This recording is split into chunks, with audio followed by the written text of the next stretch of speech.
জুলাইতে 17 বছরের ফ্যাসিস্টের বিরুদ্ধে যে জুলাই চেতনার যে সংগ্রাম হয়েছিল সেখানে সারা বাংলাদেশের শিক্ষার্থী সমাজ অংশগ্রহণ করেছিল।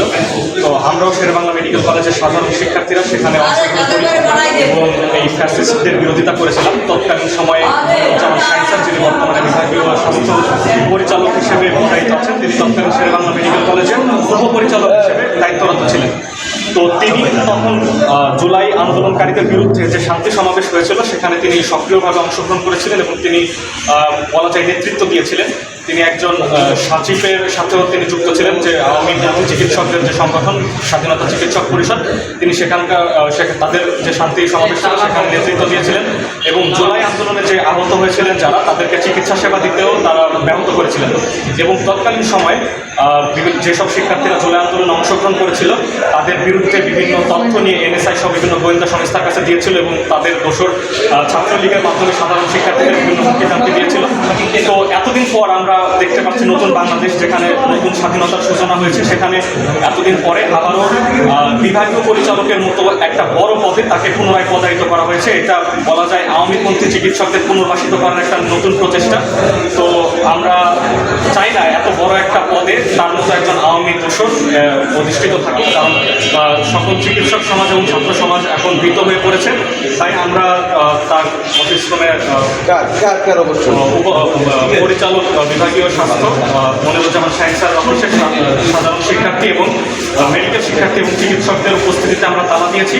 আমরা চাই তাকে দ্রুত বরিশাল থেকে অপসারিত করে বরিশাল জেলা স্বাস্থ্য প্রক্রিয়াকে কলঙ্কমুক্ত করা হোক এবং যদি এই বিরুদ্ধে ব্যবস্থা নেওয়া না হয় তাহলে পরবর্তীতে আমরা আরও কঠোর কর্মসূচিতে যাব এবং তার এই পদায়নের পিছনে কারা জড়িত আছে আমরা তাদের বিরুদ্ধে বিচারের দাবি জানাচ্ছি। কার্যালয়ের সামনে আপনারা যে একত্রিত দেখছেন এর পিছনে আমরা অত্যন্ত আজকে ক্ষুব্ধ এবং ক্ষুব্ধ হয়ে আমরা এখানে এসেছি, কারণ আমরা বিগত জুলাই 2024 সালের সেই জুলাই আন্দোলনে আমরা যখন সেবাচিলা ছাত্ররা আন্দোলন করতেছিল, আমরা তখন বিভিন্ন জায়গায় স্বৈরাচারের দ্বারা নির্যাতিত হয়ে আমাদের ছাত্ররা কলেজে বিভিন্ন জায়গায় ভর্তি হচ্ছিল, অসুস্থ হচ্ছিল, তখন ঠিকমতো চিকিৎসা যে লোকটিদের কারণে করতে পারে না, যাদের কারণে করতে পারে নাই, সেই পরিচালক দালাল সাইফুল এবং তৎকালীন উপপরিচালক ডাক্তার মনিরুজ্জামান, তাদেরকে আজকে কিভাবে এই জুলাইয়ের পরে নতুন বাংলাদেশে তারেক রহমানের বাংলাদেশে তাদেরকে কিভাবে সেই আজকে বিভাগীয় পরিচালকের মতো এত বড় একটা গুরুত্বপূর্ণ পদে পদায়ন করা হলো, এর জন্য আমরা কোনোভাবেই পুরো বরিশালের চিকিৎসক সমাজ, পুরো বরিশালের মেডিকেল শিক্ষার্থী সমাজ আমরা কোনোভাবেই এটি মেনে নিতে পারছি না এবং এই স্বৈরাচারের দালালকে এবং এই ফ্যাসিস্টকে আমরা কোনোভাবেই বরিশালে পদায়ন আমরা গ্রহণ করবো না, সাধারণ ডাক্তার সমাজ গ্রহণ করবে না, সাধারণ ছাত্ররা গ্রহণ করবে না। এবং যারা তার এই পদায়নের সাথে জড়িত এবং যারা তার এই পদায়নের ক্ষেত্রে পথ বাণিজ্য বা অন্য কোনো ব্যাপার যদি জড়িত থাকে, আমরা তীব্র নিন্দা জানাই এবং সুষ্ঠু তদন্ত সাপেক্ষে তার বিচার চাই। আমাদের কাছে এই ফ্যাসিস্টের দালালের পর্যাপ্ত প্রমাণ আছে। শান্তি সমাবেশে নেতৃত্ব দিয়েছে, তৎকালীন পরিচালক সাইফুলের সাথে সক্রিয়ভাবে অংশগ্রহণ করে আমাদের প্রোগ্রামকে, আমাদের ছাত্রদেরকে লিস্ট করেছে। আপনারা জানেন একটা ছাত্রের পক্ষে, একজন মেডিকেল শিক্ষার্থী ৪র্থ বর্ষে ৫ম বর্ষে সেই ছাত্রের পক্ষে কতটা ভয়াবহ যখন সে শোনে যে তার কাছে এনএসআই এবং সরকারের উচ্চ পদস্থ তদন্ত সংস্থা আছে, তাদের লিস্ট তার কাছে যাচ্ছে, তারা লিস্ট করে ছাত্রদের নামগুলো নিয়ে যাচ্ছে, ভবিষ্যতে তাদের চাকরি, তাদের বিভিন্ন জায়গায় ভয় দেখানোর চেষ্টা হচ্ছিল। তখন এই পরিচালক, এই উপপরিচালক তখন সেই জায়গায় নেতৃত্ব দিচ্ছিল।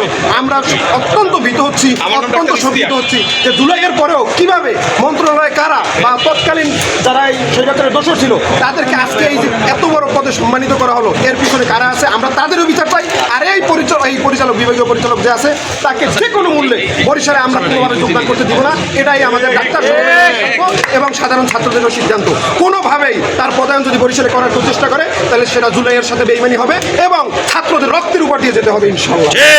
বরিশাল বিভাগীয় স্বাস্থ্য পরিচালক পদে পদায়িত ডাক্তার মনিরুজ্জামান শাহিন স্যারের আমরা এখানে দেখতে চাই না, আমরা তার অপসারণ চাই।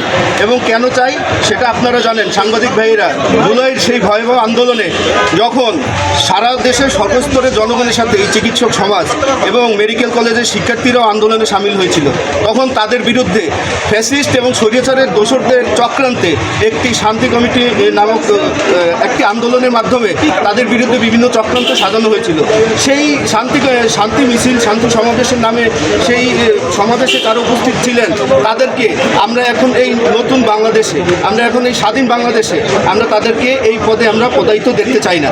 এবং যেখানে আমরা দেখতে পাচ্ছি মাননীয় প্রধানমন্ত্রী এবং মাননীয় স্বাস্থ্যমন্ত্রী সবসময় আমাদেরকে জুলাই শক্তি সপক্ষে কাজ করার ব্যক্ত এবং উদ্যত্ত আহ্বান জানাচ্ছেন, সেখানে কিভাবে ফ্যাসিবাদ এবং স্বৈরাচারের দোসররা এবং সেখানে শান্তি সমাবেশে যেখানে চিকিৎসক এবং মেডিকেল কলেজের শিক্ষার্থীরা সেই গুলির সম্মুখে আন্দোলন চালাচ্ছিল এবং তাদের বিরুদ্ধে যারা চক্রান্ত করতেছিল তাদেরকে এই পদে কিভাবে মেনে নেবে, এটা আমি স্বাস্থ্য মন্ত্রণালয়কে এবং সরকারকে বিবেচনার আহ্বান জানাচ্ছি।